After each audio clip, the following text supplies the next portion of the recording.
नमस्कार दोस्तों। स्वागत है आप सभी का हमारे चैनल भक्ति ज्ञान में। दोस्तों आज मैं आपको कार्तिक कृष्णा एकादशी रमा एकादशी की व्रत कथा और मातम सुना रहा हूँ। धर्मराज युधिष्ठिर कहने लगे कि हे भगवान, कार्तिक कृष्णा एकादशी का क्या नाम है, इसकी क्या विधि है और इसके करने से क्या फल प्राप्त होता है, सो आप विस्तार पूर्वक मुझे सुनाइए। भगवान श्री कृष्ण बोले, हे राजन, कृष्ण पक्ष की एकादशी का नाम रमा एकादशी है। यह बड़े बड़े पापों का नाश करने वाली है। प्रसंगवश इसका मातम मैं तुमसे कहता हूँ। प्राचीन काल में मुचकंद नाम का एक राजा था।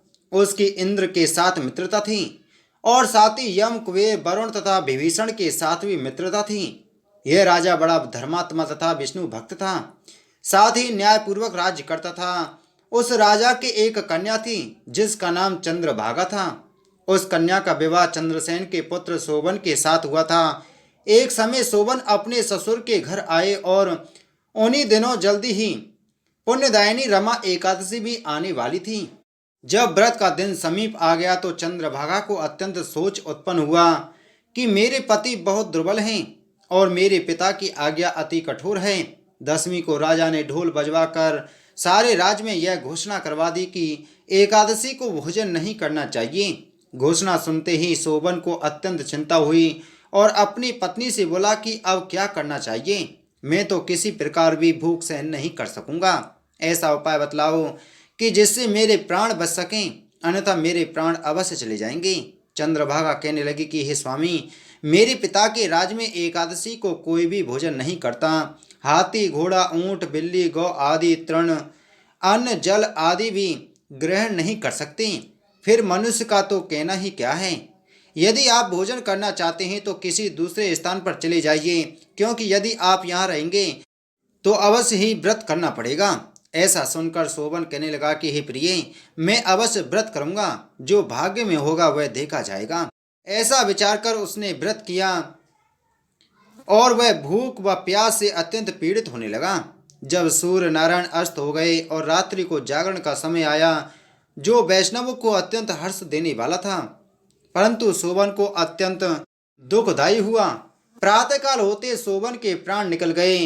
तब राजा ने सुगंधित काष्ठ से उसका दाह संस्कार कराया, परंतु चंद्रभागा ने अपने पिता की आज्ञा से अपने शरीर को दग्ध नहीं किया और शोभन की अंत्येष्टि क्रिया करने के पश्चात अपने पिता के घर में ही रहने लगी। रमा एकादशी के व्रत के प्रभाव से शोभन मंदराचल पर्वत पर धन ध्यान से युक्त तथा शत्रुओं से रहित एक सुंदर देवपुर को प्राप्त हुआ। वह अत्यंत सुंदर रत्न और दैवोर्यमणि जड़ित स्वर्ण के खम्भों पर निर्मित अनेक प्रकार की स्फटिक मणि से सुशोभित भवन में सिंहासन पर आरुण श्वेत चट और चंवर, मस्तक पर किरीट, कानों में कुंडल, कंठ में हार, बाहु में कपूर विभूषित गंधर्व और अप्सराओं से ऐसे शोभित होता था मानो दूसरा इंद्र विराजमान हो। एक समय मुचकंद के नगर में रहने वाला सोम शर्मा नाम का एक ब्राह्मण तीर्थ यात्रा करता हुआ घूमता घूमता उधर जा निकला और उसने शोभन को पहचान कर कहा कि यह तो राजा का जमाई शोभन है। उसके निकट गया। शोभन भी उनको पहचान कर अपने आसन से उठकर उसके पास गया। प्रणाम आदि करके कुशल क्षेम पूछने लगा। ब्राह्मण ने कहा कि राजा मुचकंद और आपकी पत्नी चंद्रभागा कुशल से हैं। नगर में भी सब प्रकार कुशल है, परंतु हे राजन, हमको अत्यंत आश्चर्य हो रहा है।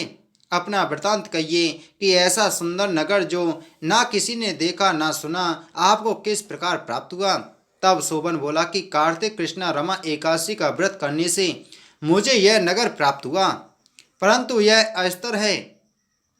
यह सुनकर ब्राह्मण बोला कि हे राजन, स्थिर होने का कोई उपाय हो तो कहें, मैं अश्वमेव वह युक्ति करूंगा।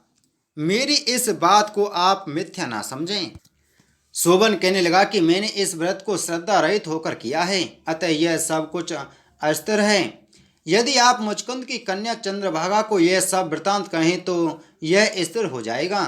यह सुनकर उस श्रेष्ठ ब्राह्मण ने अपने नगर में लौटकर चंद्रभागा से संपूर्ण वृतांत कहा।